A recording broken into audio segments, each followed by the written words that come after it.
are just mean. This narrative that the world likes to paint about rich folks, where there's this love-hate thing that the world has with success that's just been kind of created in our society. Like, it's a problem being rich. It's a problem having money. He debunks that. There's an entire, it goes into like a whole page full, maybe even more than a page, about how he met some rich people and how they were some of the nicest people he's met and how they've done this and done that. I mean, so many things. Again, go get a copy of the book. Now, just thinking about, that brings me to the topic of today's discussion. Recently, I lost a coach, a mentor, a guy that I've spoken about in previous podcasts and previous episodes, in particular the episode titled Leading by Example. Coach John Vassos recently passed away, the late Coach John Vassos. Now, to a lot of people, he was the guy with the money, the coach with the money. I mean, if you talk about throughout the community, every time I tell people I play for the White Oak Warriors, bring up Coach Vassos, that's the one with the money. That's the one with the money. That's the one with this. And again, a lot like T. Harv Eker was saying, there was this sense of there was something negative or anything like that. And I'm here to tell you, man, listen, he was one of the most kindest people I've ever met. His soul, he really, really tried to help us, especially us as young black men.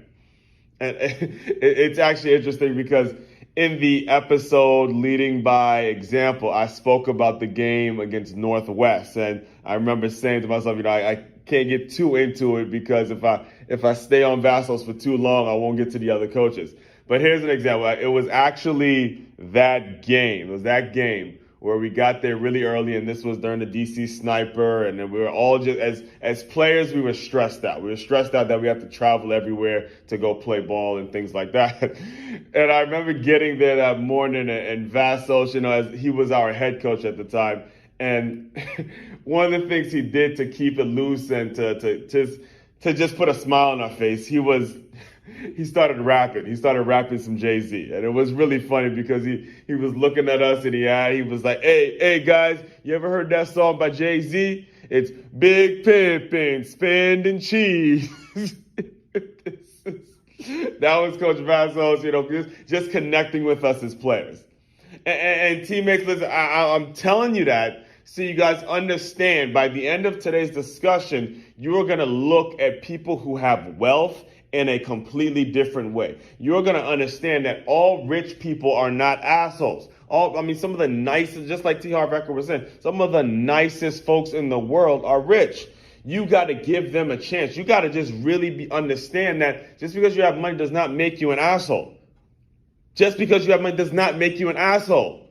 Just because you have money does not make you an asshole. Stop thinking like that and stop using that as an excuse not to go after your goals. Stop using that as an excuse not to make things happen in your life. Stop using it as an excuse to just complain about this and that. Stop it. Listen, Coach Vassos, again, the one who was quote unquote the guy with the money, did some incredible things for us. And I could bring on tons of my teammates and they will echo these same statements.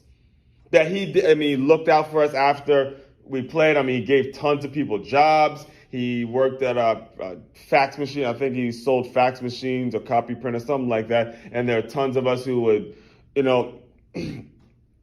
go work for him after. And, he looked out for us and did so many different things. I'll give you an example of my own life. During that off season, we won the championship in 2002 with the White Oak Warriors, and during that off season, I wanted to spend the night. It was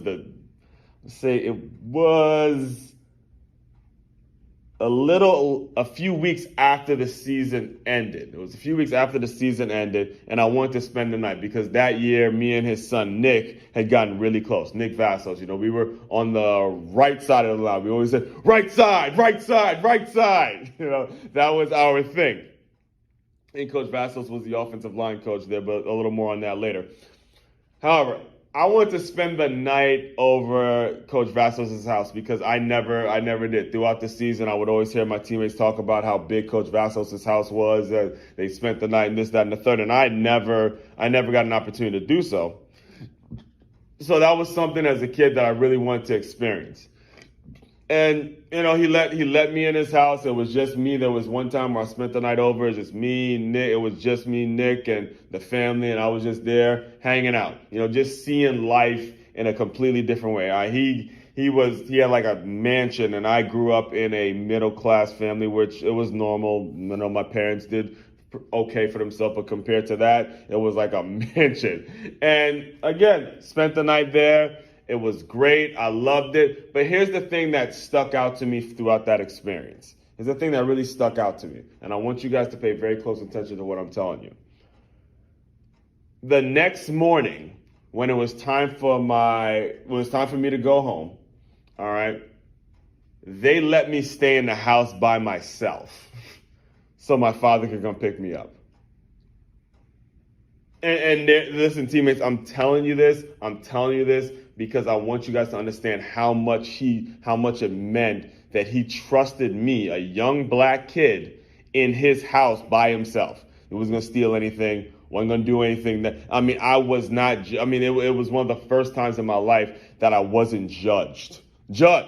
And again, you guys heard in previous episodes where I talked about how people used to look at me like I was going to steal something just because of the color of my skin.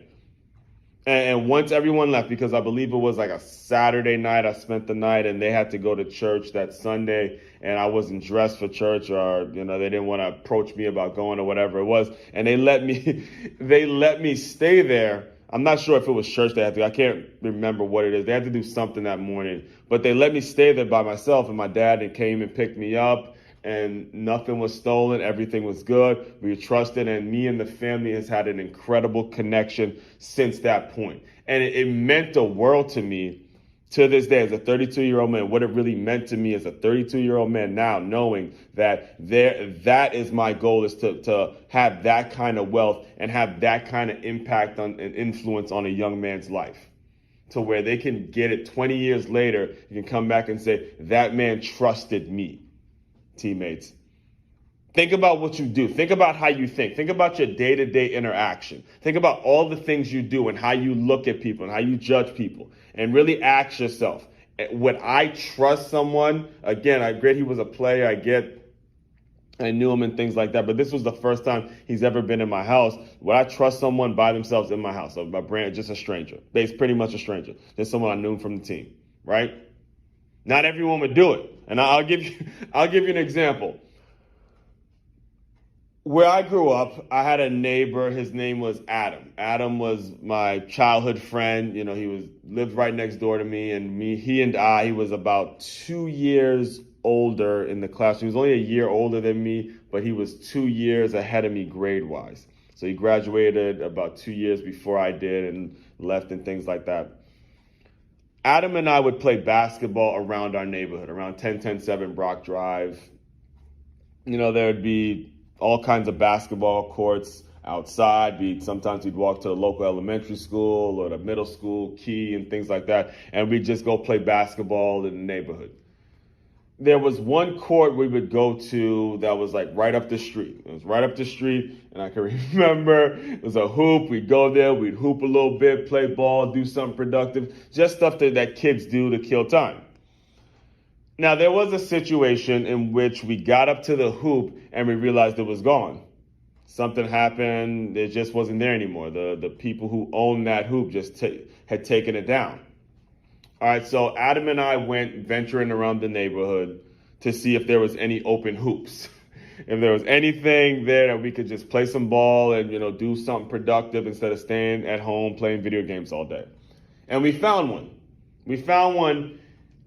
And out of respect, we asked the homeowner if we could use the basketball court, the basketball hoop that he had in front of his house, not inside of his house, but in front of it. And the guy happened to be a black guy, happened to be an African-American guy. And I want to say he was with his daughter at the time. And that's what makes this story a little more sad, a little more discouraging to me. All right. Because the guy comes out of the house. He comes out. It just so happens we were going to go knock on the door, but he came out of the house. It just so happens he was walking out of his house to go somewhere.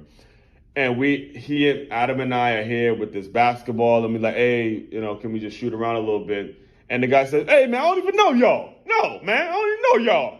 Get the fuck out of my house. Oh, no.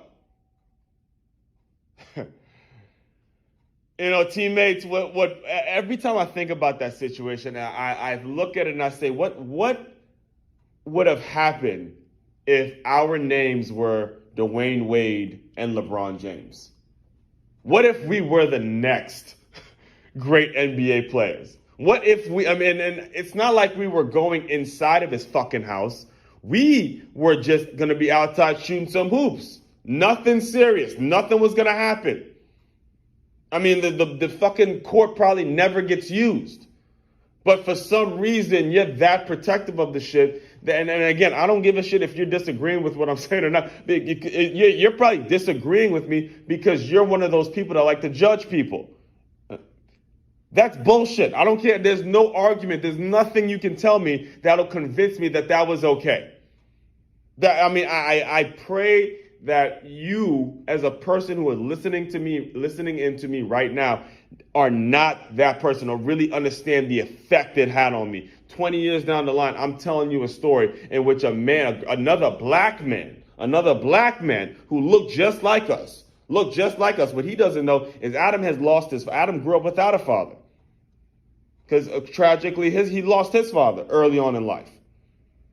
And you guys don't realize how much of an effect or what you can do by simply saying, yeah, man, go shoot some hoops, man. Or maybe say something along the lines of how y'all grades. Okay, well, make sure if y'all grades ain't together, then or maybe I should contact your parents or what. Do nothing like that. He goes, oh no, I don't even know y'all. No, I don't know y'all. Just get the fuck out. Go rob a liquor store or something. That's essentially what he's telling us to do. Compared to Coach Vassos, who has wealth, wealthy Coach Vassos, this asshole rich guy, right? Like the world likes to paint him, who's letting me stay in his house by myself. Teammates, I'm praying that you're getting my point. I'm praying that you're really understanding the pain and feel me from my heart on this one.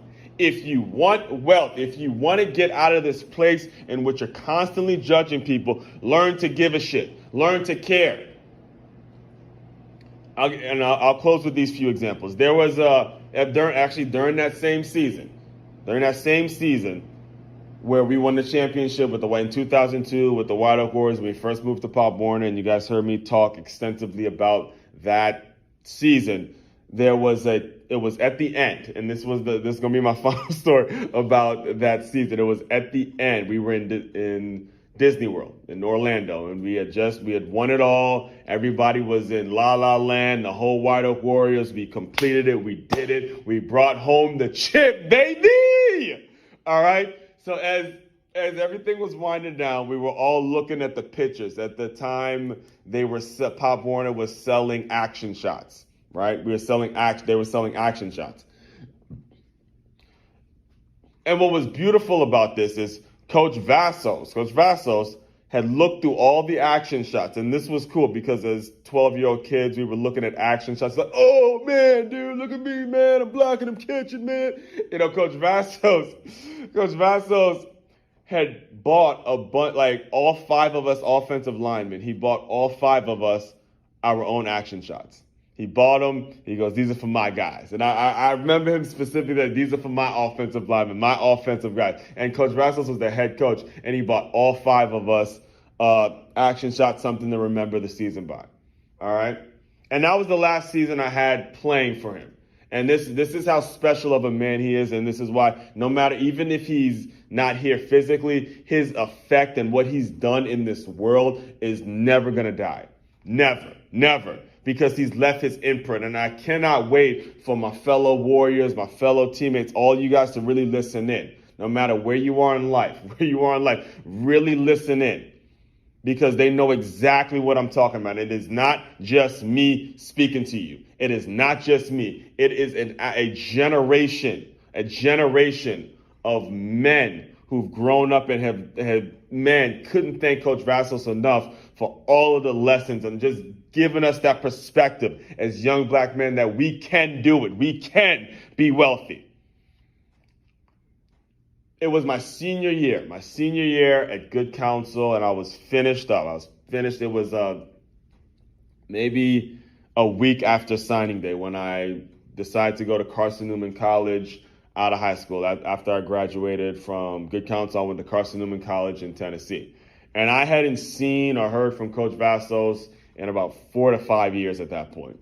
I hadn't talked to him. He didn't coach me, nothing. He had his own family, his own life to live, and his own business to run and everything. All right. Coach Vassos had I believe it was either Nick or Joe. I believe Joe Leffigat. Joe Leffigat had a party at Coach Vassos' house because they had gotten really close and they had done some things together. It's just another episode for another time. He tried to get Joe to play a good counsel for a little bit, but anyway. I went to this party and I saw Coach Vassos probably for the first time in 4 years. Again, you'd see him at games and things like that, but, I'd be busy doing my season and he'd be busy doing his thing, things of that nature.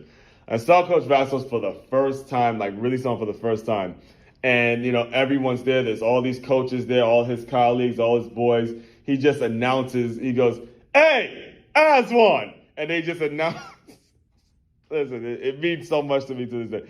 He announces to everybody because this is his house. He announced to everybody, says, "Hey guys, listen, Aswan's actually going to be going to, Carson Newman College. Congratulations." And everyone's just clapping. Listen, I'm still kind of starstruck because these white folks, these rich white folks, and they're clapping. I'm like, "Congratulations, Aswan. Good job. Yeah."